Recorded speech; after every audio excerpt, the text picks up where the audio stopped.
Alright mga ka-tracker, welcome sa ating YouTube channel vlog. For this video, ipakita ko lang sa inyo itong ilalabas naming unit. Ito po ay fully reconditioned Japan Surplus truck, Isuzu Gigamax 10-wheeler wing van.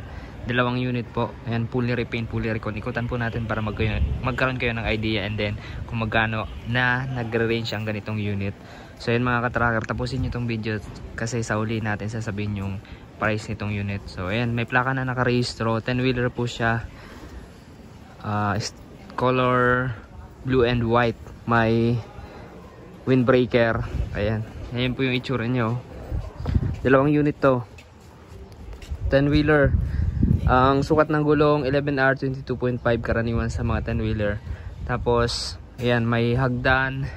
Ayan yung capacity nya 24,000 at capacity naman na 12,000. Dagdag molye na rin, dinagdagan ng isa, bale apat na yan. And then ito yung wing van 32 feet aluminum na may center post sa drop side nya sa gitna. Ayan, tapos stainless toolbox, brand new battery 24 volts, 2D. Ayan, and then converted yung kanyang suspension sa likod, naka airbag to dati, ginawang molye. Ayan, naka center bogie type lip spring suspension, converted po siya. Ayan po yung itsura nyo. Ayan yung mga gulong Japan Surplus, tubeless po yan. 8-stud po. Tapos may running guard na tubular hanggang likod.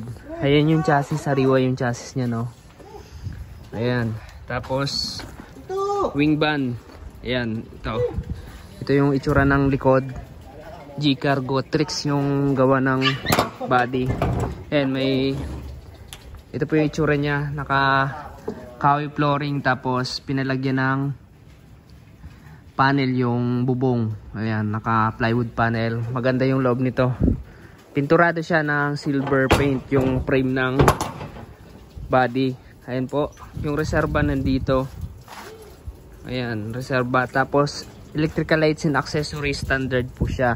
Naka import type clearance light, tapos dalawa yung fuel tank. Sa diesel po dalawa. Tapos ang makina nito ay 6WF1. Ayan, 6WF1 electronic. Ayan po yung itsura nyo. Ayan, ito yung loob. Ang loob naman ito, naka-detailing na. Ayan, hydraulic jack 32 tons, tapos tire wrench. Ayan, nakapulsir yung mga po, naka-floor matting. Ayan, may back bed, tapos malinis na yung loob. All function. Ayan, 7-speed manual transmission po siya. Ayan, 7-speed manual transmission tulad po itong isa. Ito naman dalawa yung fuel tank niya rin. Pareho same color lang dahil pareho yung kliyente. Stainless toolbox. Ayan yung center post niya, pinalagyan ng center post. Ayan, kami na naggawa niyan kasi straight yan. Ito, maganda to, stainless yung mga bisagra. Ayan po yung itsura. Complete electrical lights and accessories. Tapos yung loob, ayan, kahoy flooring din. Tapos may panel na plywood. Ayan, 32 feet din ang haba nito. Dalawa yung tangke niya. Ito po, nakarehistro na. Ito talagang may warranty ito mga ka-tracker. Gabiyahin na lang kapag nilabas dito. So inaabot siya ng 3 weeks to 1 month sa pag-recondition. Kasi yung mga unit na available dito, as is pa lang, saka lang pinare-recon kapag napili na ng client. Tapos may malaking toolbox dito, lagayan ng pang tanggal ng gulong.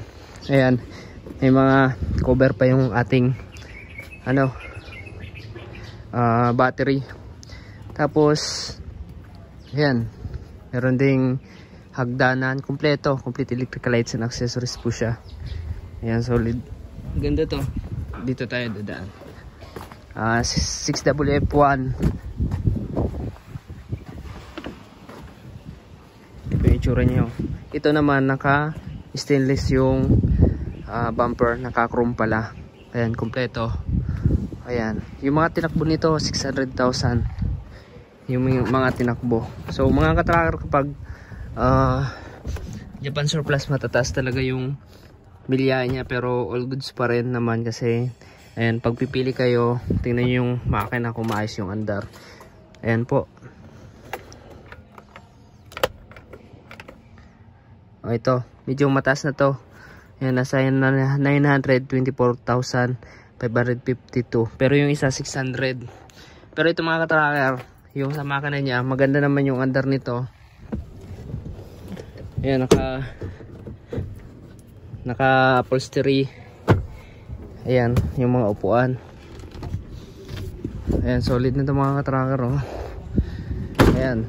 So, ang ganitong unit mga ka-tracker, nagre-range to ng 1.1M to 2.150 million pesos. Ganitong unit mga ka-tracker, naka-recondition na.